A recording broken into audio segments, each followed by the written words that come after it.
বাংলাদেশের ভবিষ্যৎ দেশের জনগণের দ্বারাই নির্ধারিত হবে বলে জানিয়েছে যুক্তরাষ্ট্র।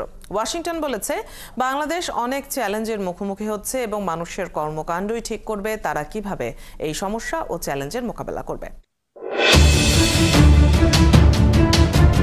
এবার আওয়ামী লীগ নিয়ে মন্তব্য করে কঠিন তোপের মুখে পড়েছেন হাসনাত আব্দুল্লাহ। যুক্তরাষ্ট্রের কঠিন চাপের মুখে পড়েছেন উপদেষ্টা এবং সমন্বয়করা। হঠাৎ করে একই ঘোষণা দিলেন যুক্তরাষ্ট্র। দর্শক, সারা দেশে কি ঘটতে চলেছে? হঠাৎ করে আবারও কেন আওয়ামী লীগ রাজপথে ফিরতে শুরু করছে? কি ঘটতে চলেছে দর্শক দেশে সারা দেশে বিস্তারিত জানতে দেখতে থাকুন। গত 6 মাসে 2.5 লক্ষ মানুষকে রিকশালা বানিয়েছে এই সরকার আমাদেরকে দারিদ্র্যের দিকে ঠেলে দিচ্ছে। উনি শান্তিতে নোবেল পেয়ে থাকলেও শান্তির সংজ্ঞাটা উনি জানেন না। যদি জানতেন তাহলে দেশে এত চুরি, ডাকাতি, ছিনতাই, রাহাজানি, ধর্ষণ হতো না। একটা সাইড লাইন আছে, সাইড লাইনে থেকে কাজ চলছে। আবার আওয়ামী লীগ নিয়ে এর মধ্যে ষড়যন্ত্র হচ্ছে। একদিকে ষড়যন্ত্র হচ্ছে আর একদিকে আওয়ামী লীগ ফেরবার কাজ চলছে। আওয়ামী লীগের মূল নেতৃত্ব আওয়ামী লীগ প্রধান শেখ হাসিনার নেতৃত্বে। আবার শেখ হাসিনার বিকল্প একটি আওয়ামী লীগ গড়বারও একটি ষড়যন্ত্র হচ্ছে। কেন বলছি যে বর্তমান সরকারকে এর আগে রাজনৈতিক সরকারগুলো থেকে আলাদা করতে কোথায় কোথায় যেন একটু সমস্যা মনে হয়। আমরা তো অন্তর্বর্তীকালীন সরকার বা কেয়ারটেকার গভর্নমেন্ট বেশ অনেকগুলো দেখেছি। আমাদের খুব স্পষ্ট মনে আছে বিচারপতি শাহাবুদ্দিন আহমেদের তত্ত্বাবধায়ক সরকার, একদম নিট এন্ড ক্লিন একটা গভর্নমেন্ট যদি বলা হয়। এই গত 45 বছরে বিচারপতি শাহাবুদ্দিনের তত্ত্বাবধায়ক সরকারের সমতুল্য করা খুব মুশকিল। তারপরেও কোনোভাবেই ছোট করা যায় না বিচারপতি হাবিবুর রহমানের নেতৃত্বে। লন্ডনে খালেদা জিয়ার সঙ্গে জামাতের আমিরের সাক্ষাৎ, জামাতের আমির ডাক্তার শফিকুর রহমান এবং আরো সেই সাক্ষাতে ছিলেন নায়েবে আমির সৈয়দ আব্দুল্লাহ মোহাম্মদ তাহের। কি আলোচনা হয়েছে? নিশ্চয়ই রাজনৈতিক বিষয় নিয়ে বোঝাপড়া হয়েছে অথবা দর কষাকষি হয়েছে। ভাই, এটা বাংলাদেশ, এখানে রাজনৈতিক নেতারা নিয়ে আপনি কোনো কথা বলবেন, আপনার রক্ষা নাই, বাপ ভাই নিয়ে বলতে পারেন, কোনো সমস্যা নাই। কারণ ফেসবুকে আমরা যারা আছি, প্রিয় অভিভাবক লেখা যে সকল স্টেটাস আমরা দেই, সবগুলাই রাজনৈতিক নেতা। আপনি ধর্ম নিয়ে অনেক কিছু বললেও অনেকের গায়ে লাগবে না, রাজনৈতিক নেতারা নিয়ে আর দলীয় প্রধান নিয়ে আপনি কোনো কথা বললে ভাই সুযোগ পেলে আপনারা ছাড়বে না। আমার মনে হয় এই খেলা এখানে শেষটা। আজকে তো মাত্র ওনার বাড়িতে আগুন লাগছে, ভবিষ্যতে আর অনেক কিছু ঘটবে, এটাই বাস্তব। কারণ আমরা প্রতিহিংসা পরায়ণ জাতি আর অতি উৎসাহে অনেক কিছুই করি। আসসালামু আলাইকুম রহমতুল্লাহ। সবাই কেমন আছেন? আশা করি সবাই অনেক ভালো এবং সুস্থ আছেন। সবাইকে স্বাগতম জানাচ্ছি আমাদের আরেক নতুন ভিডিওতে। প্রতিদিনের মতো আমি আপনাদের সিরিয়াত ফারুকি আবারও চলে আসলাম নতুন একটা ভিডিও নিয়ে। বর্তমানে সারা দেশে যে রাজনীতির যে পরিস্থিতি চলতেছে তারই ধারাবাহিকতা আজকের ভিডিওটা। বর্তমানে দেশে যে চলমান পরিস্থিতি আপনারা সবাই জানেন। রাজনীতির যে কারণে সবসময় উত্তপ্ত হয়ে থাকে রাজনৈতিক অঙ্গন, রাজনীতির বিষয়টি নিয়ে সবসময় হয় আলোচনা এবং সমালোচনা। তো দর্শক, আপনারা সবাই ইতিমধ্যে ভিডিওর শুরুতে বেশ কিছু অংশ থেকে বুঝতে পেরেছেন আজকের ভিডিওটা কতটা গুরুত্বপূর্ণ হতে চলেছে। তা আমি আর বিষয়টা নিয়ে বিস্তারিত বলবো না, কারণ বিস্তারিত বলতে গেলে ভিডিওটা অনেক লম্বা হয়ে যাবে। তা আমরা মূল আলোচনায় চলে যাচ্ছি। তার আগে আপনাকে ছোট্ট একটি অনুরোধ জেনে রাখতে চাই, যারা আমাদের চ্যানেলটিতে এখনো নতুন আছেন চ্যানেলটি সাবস্ক্রাইব করে আমাদের সাথে থাকবেন। আজকের ভিডিওটা অনেক গুরুত্বপূর্ণ। আজকের ভিডিওটার মাধ্যমে অনেক গুরুত্বপূর্ণ তথ্য জানতে পারবেন, তাই স্কিপ না করে সম্পূর্ণ ভিডিওর ধৈর্য সহকারে দেখার অনুরোধ রইল। বাংলাদেশের ভবিষ্যৎ দেশের জনগণের দ্বারাই নির্ধারিত হবে বলে জানিয়েছে যুক্তরাষ্ট্র। ওয়াশিংটন বলেছে, বাংলাদেশ অনেক চ্যালেঞ্জের মুখোমুখি হচ্ছে এবং মানুষের কর্মকাণ্ডই ঠিক করবে তারা কিভাবে এই সমস্যা ও চ্যালেঞ্জের মোকাবেলা করবে। স্থানীয় সময় মঙ্গলবার নিয়মিত সংবাদ সম্মেলনে এক প্রশ্নকারীর প্রশ্নের জবাবে এমন কথা বলেন মার্কিন পররাষ্ট্র দপ্তরের মুখপাত্র ট্যামি ব্রুস। এ সময় বাংলাদেশের প্রেক্ষাপটে নির্বাচন অত্যন্ত গুরুত্বপূর্ণ বলে উল্লেখ করেন ট্যামি ব্রুস। এদিনের ব্রিফিংয়ে সাবেক স্বৈরাচার প্রধানমন্ত্রী শেখ হাসিনার বোনের মেয়ে ও যুক্তরাজ্যের সাবেক মন্ত্রী টিউলিপ সিদ্দিকের বিরুদ্ধে গ্রেপ্তারি পরোয়ানা জারির বিষয়টি নিয়েও কথা বলেছেন তিনি। টিউলিপের বিরুদ্ধে গ্রেপ্তারি পরোয়ানা জারির বিষয়টিকে স্থানীয় কর্তৃপক্ষের এখতিয়ার বলে মন্তব্য করেছেন ট্যামি ব্রুস। প্রিয় দর্শক, সাজ্জাদ কাদেরের প্রীতি এবং শুভেচ্ছা নিন। এই মুহূর্তে আপনাদের সামনে কথা বলতে এসেছি। দীর্ঘ হচ্ছে আওয়ামী মিছিল, সংক্ষিপ্ত হচ্ছে আওয়ামী বিরোধী শিবির। এই প্রসঙ্গটি নিয়ে আপনাদের সামনে কথা বলবো। আপনারা নিশ্চয়ই সাউন্ড পাচ্ছেন, বিভিন্ন গণমাধ্যমে যে কথাই বলা হোক, সার্বিক পরিবেশ পরিস্থিতি যাই বলা হোক না কেন, আওয়ামী লীগের আওয়াজ যে আস্তে আস্তে তীব্র হচ্ছে, এটাকে শুনতে পাচ্ছেন? আমি তো শুনতে পাচ্ছি। এবং দেখতেও পাচ্ছি। আপনারা দেখছেন যে আজকে 9 মাস হয়েছে আওয়ামী লীগের পতন হয়েছে। এই পতন পরবর্তী সময়ে আওয়ামী লীগ ছিলই না, কিন্তু আওয়ামী লীগ আস্তে আস্তে বের হচ্ছে। আওয়ামী লীগের ধরুন কয়েক মাস আগে যে মিছিল হতো, এখন মিছিল আস্তে আস্তে দীর্ঘ হচ্ছে, লোক সমাগম বাড়ছে। গতকালকেও রাজধানী ঢাকাতে আওয়ামী লীগের বাড্ডা রামপুরা এলাকায় এক বড় ধরনের একটা মিছিল অনুষ্ঠিত হয়েছে। আওয়ামী লীগের মিছিল বাড়ছে এবং আওয়ামী লীগ ফেরবার সম্ভাবনা বাড়ছে। আওয়ামী লীগ আসলে ফেরবার কি আছে বলুন তো?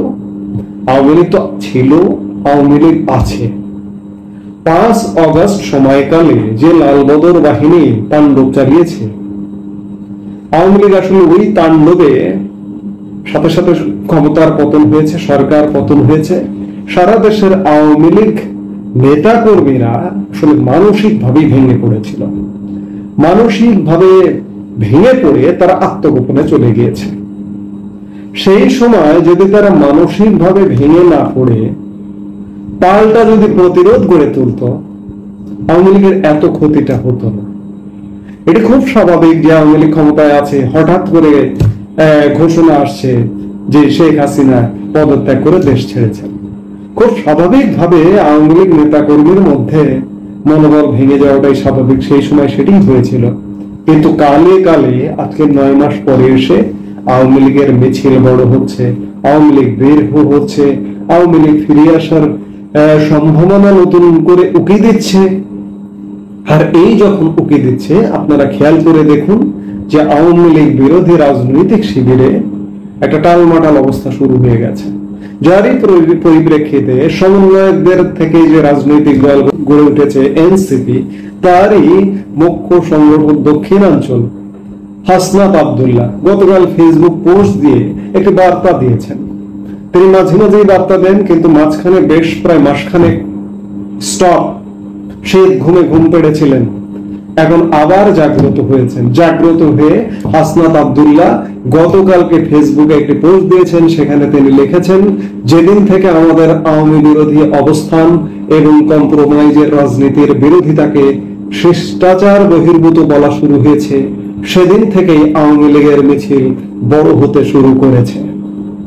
যারা কম্প্রোমাইজের রাজনীতি করছেন তাদের সতর্ক করছি, অতি শীঘ্রই আওয়ামী লীগ নিয়ে সিদ্ধান্তে আসুন, না হলে আপনারা করবেন কম্প্রোমাইজের রাজনীতি আর আমি করব শিষ্টাচার বহির্ভূত আচরণ। আমার শিষ্টাচার বহির্ভূত আচরণ শুরু করলে নিতে পারবেন না, সাবধান হয়ে যান। হাসনাত আব্দুল্লাহ কাকে সিগন্যাল দিচ্ছেন? সেনাবাহিনীকে, সেনাপ্রধানকে। মাসখানেক আগে রমজান মাসে হাসনাত আব্দুল্লাহ একটা বেফাঁস ফেসবুক পোস্ট দিয়েছিলেন, দিয়ে পুরো সেনাবাহিনীকে উত্তপ্ত করে ফেলেছিলেন। আবার নতুন করে উত্তপ্ত করবার পায়তারা করছে। এই উত্তপ্ত করতে করতে যে কোনো সময় এমন একটা পরিস্থিতি ক্রিয়েট হবে, হাসনাত আব্দুল্লাহ কট হয়ে যাবে। আওয়ামী লীগ ফিরে আসবার শোরগোল শুরু হয়ে গেছে। এই শোরগোল থেকে আপনারা গতকালকে একটা খবর পেয়েছেন যে জামাতের আমির ডক্টর শফিকুর রহমান ইউরোপ সফরে গিয়ে লন্ডনে বিএনপি প্রধান, বিএনপি চেয়ারপারসন বেগম খালেদা জিয়া এবং ভারপ্রাপ্ত চেয়ারম্যান তারেক রহমানের সাথে সাক্ষাৎ করেছেন। তারা কি সাক্ষাৎটা কি উদ্দেশ্যে? তারা কি আবার একজোট হচ্ছেন? বিএনপি জামাত জোট আমরা 2001-06 শাসন আমল যেটি দেখেছি, সেই সময় আমরা কি পেয়েছি দেশের জনগণ খুব ভালো করেই জানি। একজোট হবারও আলাপ হয়েছে, আসন ভাগাভাগির আলাপ হয়েছে এবং একজন আরেকজনের বিরুদ্ধে কুৎসা রটনা যাতে না করা হয় সেগুলো আলাপ হয়েছে এবং ঐক্যবদ্ধ থাকবার আলাপ হয়েছে। নিজেরা নিজেদের মধ্যে আলাপ করেছে যে আমরা যদি ঐক্যে না থাকি তাহলে আওয়ামী লীগ খুব সহজে ফিরে আসবে। আপনারা খেয়াল করেছেন যে গত 9 মাসে বিএনপির যে অপকর্মগুলো সামনে আনবার জন্য আওয়ামী লীগের কিন্তু প্রয়োজন হয়নি, জামাত এনসিপি সামনে এনেছে। আবার বিএনপি এনসিপি কিংবা জামাতের অপকর্মগুলো সামনে এনেছে স্বাধীনতা বিরোধী ইস্যুতে। এই যে আওয়ামী লীগের প্রয়োজন হয়নি, আওয়ামী লীগ আলাদা একটা সাইড লাইন আছে, সাইড লাইনে থেকে কাজ চলছে। আবার আওয়ামী লীগ নিয়ে এর মধ্যে ষড়যন্ত্রও হচ্ছে। একদিকে ষড়যন্ত্র হচ্ছে, আর একদিকে আওয়ামী লীগ ফেরবার কাজ চলছে। আওয়ামী লীগের মূল নেতৃত্ব আওয়ামী লীগ প্রধান শেখ হাসিনার নেতৃত্বে, আবার শেখ হাসিনার বিকল্প একটি আওয়ামী লীগ গড়বারও একটি ষড়যন্ত্র হচ্ছে। এই ষড়যন্ত্রের খবর এবং আওয়ামী লীগ ফিরবারও খবর দিয়েছে আজকে ভারতের বাংলা ভাষার প্রধান দৈনিক আনন্দবাজার। তাদের মুদ্রণ সংস্করণে একটি সংবাদ ছেপেছে আজকে। সেই সংবাদে বলা হচ্ছে, নতুন কৌশল, আওয়ামী লীগ থাকবে, নেতৃত্বে শেখ হাসিনা থাকবেন না, তার ঘনিষ্ঠ হিসেবে পরিচিত নেতারাও বাদ যাবেন। আওয়ামী লীগের পরিচিত কিছু নেতা নেত্রীকে সামনে রেখে আওয়ামী লীগ বা তথাকথিত পরিচ্ছন্ন আওয়ামী লীগকে বাজারে আনার একটি পরিকল্পনা বাংলাদেশে বেশ এগিয়েছে। আওয়ামী লীগের বর্তমান নেতৃত্ব এই প্রয়াসকে প্রতারণা ও তাদের দলকে ধ্বংস করার চক্রান্ত বলে আখ্যা দিচ্ছেন। ভারতের কূটনীতিকদের একাংশ মনে করেন, হাসিনাকে বাদ দিয়ে নব্য আওয়ামী লীগ গঠিত হলে দিল্লির পক্ষে তা শুভকর হবে না। কারণ এই পরিকল্পনায় বাংলাদেশের যেসব আওয়ামী লীগ নেতা নেত্রীর নাম উঠে আসছে তাদের ভাবমূর্তি আদৌ পরিচ্ছন্ন নয়। তার উপরে পাকিস্তান ঘনিষ্ঠ হিসেবে পরিচিত রয়েছে কয়েকজনের। ভারতের এক সাবেক কূটনীতিকের কথায় বাংলাদেশের অভ্যন্তরীণ রাজনৈতিক বিষয় নিয়ে দিল্লির কিছু করণীয় নেই। কিন্তু আওয়ামী লীগ ঐতিহাসিকভাবে ভারতের বন্ধু ও আস্থাভাজন রাজনৈতিক শক্তি। তার নেতৃত্ব পাকিস্তান বান্ধবদের হাতে চলে গেলে ভারতের পক্ষে তা বিপর্যয়ের চেয়ে কম কিছু হবে না। জুলাই আন্দোলনে অংশ নেওয়া ছাত্রদের সদ্য গঠিত রাজনৈতিক দল এনসিপির নেতা হাসনাত আব্দুল্লাহর একটি ফেসবুক পোস্ট নিয়ে কয়েক সপ্তাহ আগে হইচই হয়েছিল বাংলাদেশে। অর্থাৎ হাসনাত আব্দুল্লাহর সেই পোস্টের কথা বলছে আনন্দবাজার, যে পোস্টটি সেনাবাহিনী এবং সেনা প্রধানকে নিয়ে দিয়েছিলেন হাসনাত আব্দুল্লাহ। সেই পোস্টে হাসনাত অভিযোগ করেছিলেন, সেনা প্রধান জেনারেল ওয়াকারুজ্জামান একান্ত বৈঠকে তাদের বলেছিলেন প্রাক্তন স্পিকার শিরিন শারমিন চৌধুরী, ঢাকার প্রাক্তন মেয়র শেখ ফজলুল তাপস, প্রাক্তন সাংসদ সাবির হোসেন চৌধুরীর মতো পরিচ্ছন্ন ভাবমূর্তির নেতাদের নেতৃত্বে রিফাইন আওয়ামী লীগ নির্বাচনে অংশ নিলে তাদের মেনে নিতে হবে। হাসনাত লেখেন, আমাদের বলা হয় রিফাইন আওয়ামী লীগ যাদের দিয়ে করা হবে তারা এপ্রিল মে থেকে শেখ পরিবারের অপরাধ স্বীকার করবেন, হাসিনাকে অস্বীকার করবেন এবং তারা বঙ্গবন্ধুর আওয়ামী লীগ করবেন এমন প্রতিশ্রুতি নিয়ে জনগণের সামনে হাজির হবেন।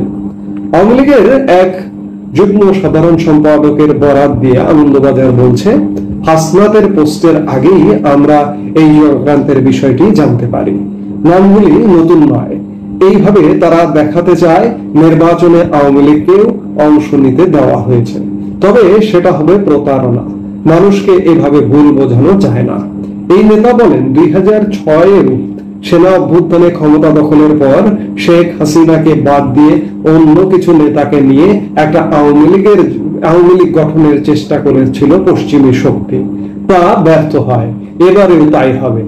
ওই নেতার মতে ভারতের কংগ্রেসে যেমন গান্ধী পরিবার, বাংলাদেশের আওয়ামী লীগের কর্মী সমর্থকের কাছেও শেখ মুজিবুর রহমানের পরিবারের উপরে অগাধ আস্থা ও ভরসা।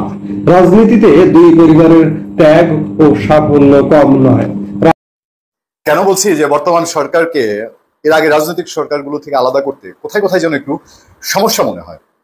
আমরা তো অন্তর্বর্তীকালীন সরকার বা কেয়ারটেকার গভর্নমেন্ট বেশ অনেকগুলো দেখেছি। আমাদের খুব স্পষ্ট মনে আছে বিচারপতি শাহাবুদ্দিন আহমেদের তত্ত্বাবধায়ক সরকার, একদম নিট অ্যান্ড ক্লিন একটা গভর্নমেন্ট যদি বলা হয়। এই গত 45 বছরে বিচারপতি শাহাবুদ্দিনের তত্ত্বাবধায়ক সরকারের সমতুল্য করা খুব মুশকিল। তারপরেও কোনোভাবেই ছোট করা যায় না বিচারপতি হাবিবুর রহমানের নেতৃত্বাধীন তত্ত্বাবধায়ক সরকার। ইভেন এর পরে যেই সরকারগুলো এসছে 2001-এও তত বেশি বিতর্কের মধ্যে পড়েনি। বাট 2008-এর প্রেক্ষাপট ভিন্ন, সেটা অন্তর্বর্তীকালীন সরকার, অনেক আলোচনা সমালোচনার মধ্যে গেছে। কিন্তু এবারের যে সরকার, এই সরকার নিয়ে অনেক কথা আছে। কারণ এই সরকার বাংলাদেশে কোনো লেভেল প্লেইং ফিল্ডের সরকার না। আওয়ামী লীগ যেই শাসন করেছিল, যেই ভাবে দেশ চালিয়েছে, তার বিরুদ্ধে যে স্রোত, সেই স্রোত থেকে তৈরি হওয়া একটা গভর্নমেন্ট হচ্ছে ডক্টর ইউনূসের নেতৃত্বাধীন অন্তর্বর্তীকালীন সরকার। তো সুতরাং এই সরকারের সময়ে এসে বিষয়াদি হিসাব নিকাশ একটু ভিন্ন হবে, এটা হয়তো স্বাভাবিকভাবে মেনে নেওয়া যেত। তবে আজকে স্বরাষ্ট্র মন্ত্রণালয়ের একটা ব্রিফিং, আজকে বলতে 15 এপ্রিল 2025 বলছি, ওই ব্রিফিংটা দেখে, ওই ব্রিফিং এর রিপোর্ট পড়ে, নিউজ পড়ে আমার কাছে একটু পার্থক্য করতে অসুবিধা হচ্ছিল যে এই ধরনের নন পলিটিক্যাল গভর্নমেন্টের যা হয় আর পলিটিক্যাল গভর্নমেন্টের যা হয়, দুইটার পার্থক্যটা কোথায়।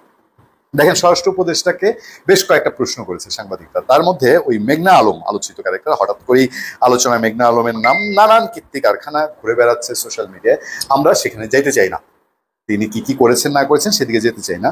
তবে এর আগে বিশেষ ক্ষমতা আইনের ব্যবহার এবং বিশেষ ক্ষমতা আইনে মানুষকে ধরে নিয়ে আটকে রাখার বিরুদ্ধে সুশীল সমাজ বলেন, অরাজনৈতিক মানুষজন বলেন, মানবাধিকার কর্মীরা বলেন, যে তীব্র নিন্দা প্রতিবাদ করতো, এটাকে কোথায় যেন একটু প্রশ্নের মুখে ফেলে দেওয়া হচ্ছে কিনা।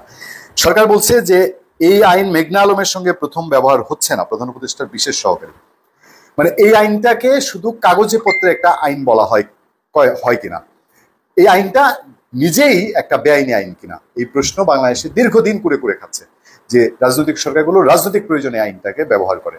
এখন যখন সরকারের দিক থেকে এমন একজন দায়িত্বশীল মানুষ, প্রধান উপদেষ্টা যিনি বিশেষ সহকারী, তিনি বলবেন যে এই আইন মেঘনা আলমের সঙ্গে প্রথম ব্যবহার হচ্ছে না, মানে আরো আগে হয়েছে, এটা আইনের বৃত্ত না। ইভেন তারা বলছেন যে আপনারা যেভাবে প্রশ্ন করছেন আমরা কি বেআইনি কাজ করছি কিনা, একটু যদি নজর দিই খবরটার দিকে দেখেন।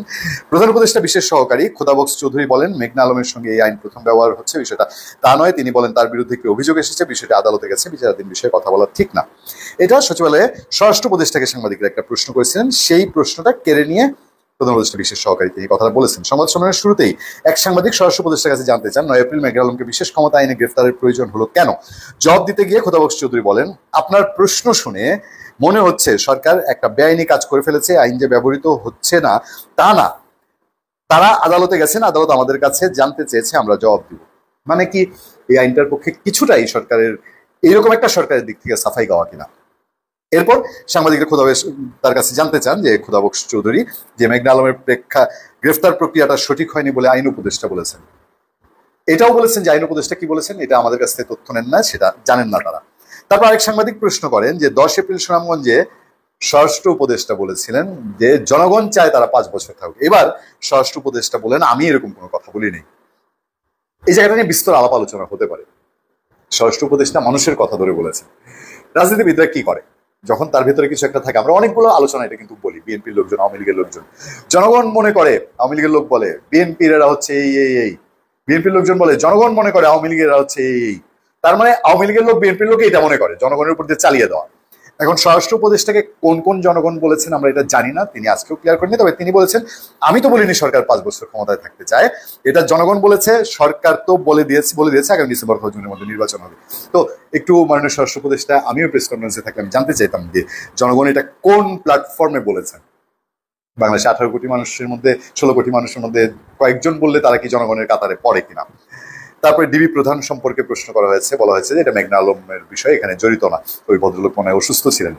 অন্তর্বর্তী সরকার দায়িত্ব নেওয়ার 8 মাস পেরিয়ে গেল, পুলিশ এখনো দায়িত্ব পালন করছে না, জনগণের অভিযোগ নিচ্ছে না, এর দৃষ্টি আকর্ষণ করলে খোদাবক্স চৌধুরী বলেন পুলিশ অভিযোগ নেয় না, এটা আজকের অভিযোগ না, বহু পুরনো। ঠিক আছে, বহু পুরনো অভিযোগ, কিন্তু এই সরকারের কাছে তো মানুষের চাওয়া চাহিদা একদম আকাশচুম্বী পাওয়া যায়। ধরেন আমরা যদি এখনকার প্রেক্ষাপট বলি ভিন্ন, 5 আগস্টের প্রেক্ষাপট কি ছিল, বাংলাদেশে একটা মেজর মানুষের ইমোশন এন্টি আওয়ামী লীগ, এবং তারা একত্রিত একটা ছাতার নিচে, তারা ডক্টর ইউনূসকে যে কোনো প্রক্রিয়ার মধ্যে দিয়ে মেনে নিয়েছে, বা এই অন্তর্বর্তী সরকারকে যে কোনো প্রক্রিয়ার মধ্যে দিয়ে মেনে নিয়ে চেয়েছে যে আগে যে রাজনৈতিক কালচারগুলো ছিল সেগুলোর বাইরে একটা নতুনত্বের কিছু আসবে। এটা আইনের শাসন বলেন, আইন প্রয়োগ বলেন, যে কোনো ক্ষেত্রে সেটা কতটা নিশ্চিত হচ্ছে। আর আওয়ামী লীগ সরকার, বিএনপি সরকার এর আগে যতবার এসছে প্রথমে 1 বছর ভালোই যায়, 6 মাস তো বেশ ভালো যায়, বিশেষ করে ভালো কথা বলে অনেক বেশি। তো 6 মাস 1 বছর যাওয়ার পরে কোথায় কোথায় যেন খেই হারিয়ে ফেলে, এমনটি কি কোনো লক্ষণ আছে? ধন্যবাদ সবাইকে, ভালো থাকবেন, সুস্থ থাকবেন, সত্য করুন এবং সহিষ্ণুতার সাথে আপনাদের সাথে আতিক রহমান পূর্ণিয়া। আসসালামু আলাইকুম দর্শক, খুবই গুরুত্বপূর্ণ একটি খবর। লন্ডনে খালেদা জিয়ার সঙ্গে জামাতের আমিরের সাক্ষাৎ। জামাতের আমির ডাক্তার শফিকুর রহমান এবং আরো সেই সাক্ষাতে ছিলেন নায়েবে আমির সৈয়দ আবদুল্লাহ মোহাম্মদ তাহের। কি আলোচনা হয়েছে? নিশ্চয়ই রাজনৈতিক বিষয় নিয়ে বোঝাপড়া হয়েছে অথবা দর কষাকষি হয়েছে, পুরো বিষয় এখনো জানা যায়নি। তবে এটি একটা রাজনীতির টার্নিং পয়েন্ট হিসেবে ধরা যায়। কেন গুরুত্বপূর্ণ সাম্প্রতিক সময় সবাই জানেন যে বিএনপি এবং জামাতের মধ্যে একটা দূরত্ব বাড়ছিল এবং পরস্পরের বিরুদ্ধে নানাভাবে কথার তীর ছোড়া হচ্ছিল। সেই তীর ছোড়ার কারণে দূরত্ব বাড়ছিল। কি কারণ, নেপথ্যে কি আছে, অনেক রকম জল্পনা কল্পনা আছে যে ভবিষ্যতে যে নির্বাচন হবে সেই নির্বাচনে বিএনপি তার মতন করে নির্বাচন করতে চায়। বিএনপি চায় না যে জামাত সহ কোনো নির্বাচনী মোর্চা নিয়ে নির্বাচন হোক, একটা প্রতিদ্বন্দ্বিতাপূর্ণ নির্বাচন করতে চায় বিএনপি। এবং সেক্ষেত্রে দুইটা কারণ আছে। একটা হলো নির্বাচনটা যদি সবাই যার যার মতন করে করে তাহলে একটা প্রতিদ্বন্দ্বিতা হবে। 2 নম্বর হলো জামাতকে সাথে নিলে আবার প্রতিবেশী দেশ ভারতের মধ্যে একটা রিয়াকশন হবে, বা পশ্চিমা দেশগুলো এটা ভালোভাবে নিতে চাইবে না। যেই কারণে গত 15টা বছর ধরে কিন্তু একটাই ট্যাগ দেওয়া হচ্ছিল, জামাত বিএনপি বা বিএনপি জামাত। এই ট্যাগ থেকে দূরে থাকতে চাই। অর্থাৎ বিএনপি যে একটি গণতান্ত্রিক দল, মধ্যপন্থার দল, ধর্মীয় অনুভূতির দল, কিন্তু সরাসরি কোনো ধর্মীয় দল না। সেই কারণে বিএনপি একটু আলাদা একটা অবস্থান নিতে চায়। এটা নিয়েই সম্ভবত টানাপোড়েন। আবার মাঠের রাজনীতিতে দেখা যাচ্ছে যে বিএনপিকে বদনাম করার ক্ষেত্রে জামাতের নেতাদের আকার ইঙ্গিত দিয়ে যে স্থানীয় পর্যায়ে চাঁদাবাজি, দখলবাজি, নানা রকম কর্মকাণ্ড করছে, অন্যদিকে জামাত তার ভাবমূর্তি গড়ে তোলার চেষ্টা করছে। এমন একটা অভিযোগের তীর সবসময় বেঁধানোর চেষ্টা করা হচ্ছিল জামাতের পক্ষ থেকে, যেটা বিএনপি ক্ষুব্ধ হয়েছে এবং বিএনপিও তার পাল্টা জবাব দিয়েছে। তাদের স্বাধীনতা মুক্তিযুদ্ধের অংশগ্রহণ, ক্ষমা না চাওয়া, নানা বিষয় নিয়ে উপস্থাপন করেছে। ফলে একটা দূরত্ব তৈরি হয়েছে। আবার অন্যদিকে দৃষ্টিভঙ্গির পার্থক্য আছে যে সামনে নির্বাচন নিয়ে। সেটা কি, বিএনপি চায় দ্রুত নির্বাচন আর জামাত চায় সংস্কার শেষে নির্বাচন। সেই নির্বাচনটা যদি বিলম্বিত হয় জামাতের কোনো আপত্তি নেই। জামাতের সাথে নতুন রাজনৈতিক দল এনসিপিরও একই রকম মতামত। আর বিএনপি চায় যে একটা সাংবিধানিক সরকার, গণতান্ত্রিক সরকার, নির্বাচিত সরকার, যার জন্য ইউনূস সরকারের উপর চাপ তৈরি করতে চায়, যেটা আবার জামাত চায় না। ফলে এই ক্ষেত্রেও একটা মত পার্থক্য আছে। সবাই জানে যে বাংলাদেশের প্রধান রাজনৈতিক দল বিএনপি, নির্বাচন হওয়া মানেই বিএনপি জয়যুক্ত হবে, এই ব্যাপারে কোনো সন্দেহ নেই। তো ফলে বিএনপি জয়যুক্ত হবে, সেখানে জামাতের লাভটা কি? জামাত সেই দর কষাকষি করতে চায়। জামাত কি বিরোধী দলে থাকতে চায় নাকি সরকারের অংশ হতে চায়? এটা নিয়েও তাদের মধ্যে হয়তো নানা রকম বোঝাপড়া। বা লন্ডনে বেগম খালেদা জিয়ার সঙ্গে যে সাক্ষাৎ, সেই সাক্ষাৎ অনুষ্ঠানে কিন্তু তারেক রহমানও ছিলেন। ফলে ভবিষ্যতের নির্বাচন এবং সরকার কেমন হবে, জামাতের অবস্থানটা কি হবে, এসব নিয়ে হয়তো একটা বোঝাপড়ার বিষয় ছিল, যেটা শেষ করে তারা জামাত ইসলাম তার রাজনৈতিক করণীয় ঠিক করবে। এমন হয়তো একটি আলোচনা সেখানে হতে পারে, কিন্তু পুরো আলোচনার বিষয়বস্তু দুই দলই কিন্তু গোপন রেখেছে। শুধুমাত্র যেটি বলা হচ্ছে যে বেগম খালেদা জিয়ার শারীরিক অসুস্থতার কারণে দেখতে গেছেন, একসঙ্গে তারা দীর্ঘদিন আন্দোলন করেছে। ফলে বেগম খালেদা জিয়া এখন চিকিৎসা নিচ্ছেন লন্ডনে, এখন বাসায় বসে চিকিৎসা নিচ্ছেন। ফলে তার স্বাস্থ্যের খোঁজ খবর নেওয়া, দেখা সাক্ষাৎ করা, এটা জরুরি। এই কারণটা বলা হচ্ছে, কিন্তু কোনো রাজনৈতিক কার্যক্রম কিন্তু বলা হয়নি। ইতিমধ্যে 2 সপ্তাহ সফর শেষে সোমবার জামাতের আমির শফিকুর রহমান দেশে ফিরেছেন। আব্দুল্লাহ মোহাম্মদ তাহের এখনো দেশে ফেরেননি। জানতে চাইলে জামাতের আমির সাক্ষাতের বিষয়টি স্বীকার করেছেন। বলেছেন, বেগম খালেদা জিয়ার সঙ্গে সাক্ষাৎ করেছি, আমরা একসঙ্গে অনেকদিন কাজ করেছি, উনি অসুস্থ, ওনার খোঁজ খবর নেওয়া আমাদের নৈতিক দায়িত্ব। বহুদিন পর আমাদের দেখা হয়েছে, আমরা ওনার জন্য দোয়া করেছি, ওনার কাছে দোয়া চেয়েছি।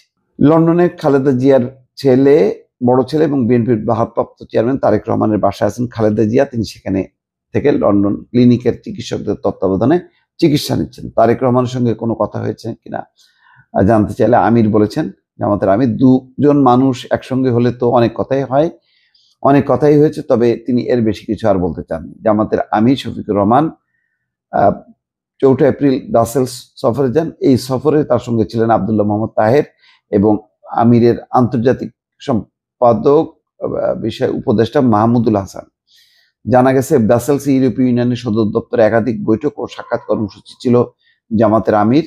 সফরকালে ইউরোপীয় পার্লামেন্টের সাউথ এশিয়ার ককাসের এমপিদের সঙ্গে বৈঠক, ইউর ইন্টারন্যাশনাল অ্যাফেয়ার্সের সাউথ এশিয়া ডেস্কের কর্মকর্তাদের সঙ্গে পৃথক বৈঠক হয় জামাতের প্রতিনিধি দল। ব্রাসেলস থেকে জামাতের আমির শফিকুর রহমান এবং নায়েবে আমির আব্দুল্লাহ মোহাম্মদ তাহের লন্ডনে যান। যাই হোক, বোঝা যাবে যে এরপরে যে রাজনৈতিক পদক্ষেপ কি নেয় জামাত এবং বিএনপি কি বলে। এটা একটা হলো দুই দলের একটা আন্তঃসম্পর্ক, সেটা একই রকম থাকলো কিনা, তার যে দূরত্ব সেটাই থাকলো, নাকি এখন দুই দল তার অবস্থান পরিবর্তন করবে, অথবা সামনে নির্বাচন নিয়ে যেমনটা বিএনপি চাইছে দ্রুত নির্বাচন, সেক্ষেত্রে জামাত কি বলে সেটাও গুরুত্বপূর্ণ হবে। আর যদি একই সঙ্গে দেখা যায় যে তাদের নির্বাচন নিয়ে কথাবার্তা, তাহলে বোঝা যায় যে সামনে নির্বাচনেও যে বিএনপির যে বক্তব্য ছিল যে জাতীয় সরকার গঠন, সেই ক্ষেত্রে হয়তো একটা অগ্রগতি হতে পারে। অর্থাৎ নির্বাচনে বিজয়ী দল পরাজিত দল সবাই মিলে একটা সরকার গঠনের হয়তো পরিকল্পনা থাকতে পারে। তবে বলা যায় এই সাক্ষাতের পর থেকে কিন্তু রাজনীতির দৃশ্যপট পাল্টে গেল এবং সবারই নজর থাকবে যে আসলে কি হচ্ছে রাজনীতিতে। ভালো থাকবেন, আল্লাহ হাফেজ। ভাই, এটা বাংলাদেশ, এখানে রাজনৈতিক নেতারা নিয়ে আপনি কোনো কথা বলবেন, আপনার রক্ষা নাই, বাপ ভাই নিয়ে বলতে পারেন, কোনো সমস্যা নাই। কারণ ফেসবুকে আমরা যারা আছি, প্রিয় অভিভাবক লেখা যে সকল স্টেটাস আমরা দেই, সবগুলোই রাজনৈতিক নেতা।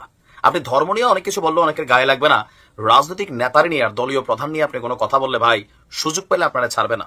আমার মনে হয় এই খেলা এখানে শেষটা। আজকে তো মাত্র ওনার বাড়িতে আগুন লাগছে, ভবিষ্যতে অনেক কিছু ঘটবে, এটাই বাস্তব। কারণ আমরা প্রতিহিংসা পরায়ণ জাতি, আর অতি উৎসাহে অনেক কিছুই করি, আর এগুলার ফলাফল একটা সময় হয়তো ভোগ করতে হয়। ঘটনা হচ্ছে এবারের পহেলা বৈশাখের যে মোটিভ ছিল, মোটিভটা কি ছিল? শেখ হাসিনার স্বৈরাচার একটা প্রতিকৃতি, ডাইনি আকারের একটা ছবি বানাইছিল, তাই না?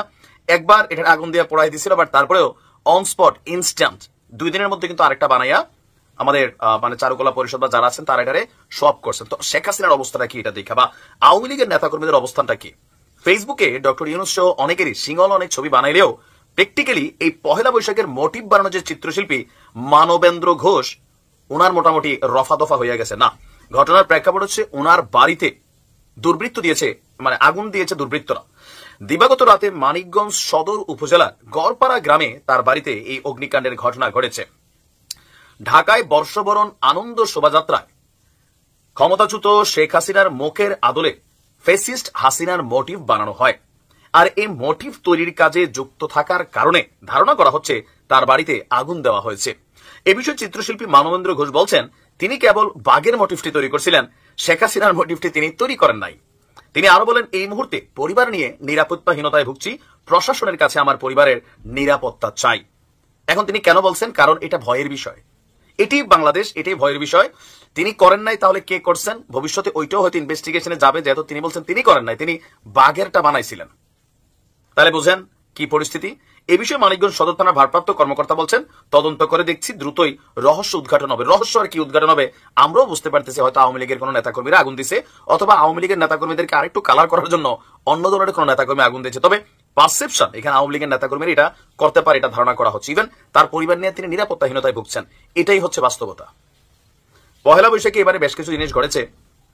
মাঝখানে শেখ হাসিনার যে মোটিভটা ছিল, এই মোটিভটা 100% পলিটিক্যাল পয়েন্ট অফ ভিউতে যারা তৈরি করছেন, যারা এটার উৎসাহ দিয়েছেন, আওয়ামী লীগ ধৈর্যই রাখছে আগামী জীবনে কখনো যদি ক্ষমতায় আসি 5 বছর 10 বছর 20 বছর এইটার সাথে সংযুক্ত আসিফ হোক, নাহিদ হোক, সার্জিস হোক, কাউরে কিন্তু আওয়ামী লীগ ছাড়বে না। অথবা বিএনপির আমলেও যদি এরকম কোনো ঘটনা ঘটতো, বিএনপি ক্ষমতায় আসলেও ছাড়তো না। এটাই হচ্ছে বাস্তবতা। এখন দেখেন ঘটনা ঘটে কার নির্দেশে, আর বাটে পড়ে কারা। তো যাই হোক, আমরাও এই ঘটনাটার আদপান্ত জানতে চাই, কারা তার বাড়িতে আগুন দিয়েছেন। নিশ্চয়ই প্রশাসন থেকে তার পরিবারের নিরাপত্তার বিষয়টা দেখা হবে, দেখা উচিত। ভালো থাকুন। গত 6 মাসে 2.5 লক্ষ মানুষকে রিকশালা বানিয়েছে এই সরকার।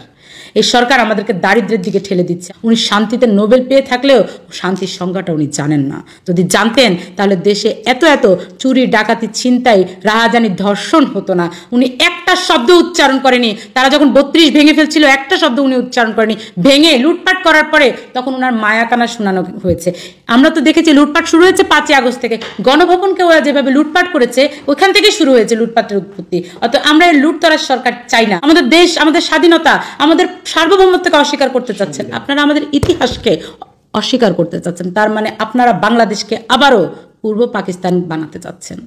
কিন্তু একটা কথা মনে রাখবেন, আপনারা সংখ্যালঘু, রাজনীতি করতে হলে রাজনীতি বুঝতে হবে।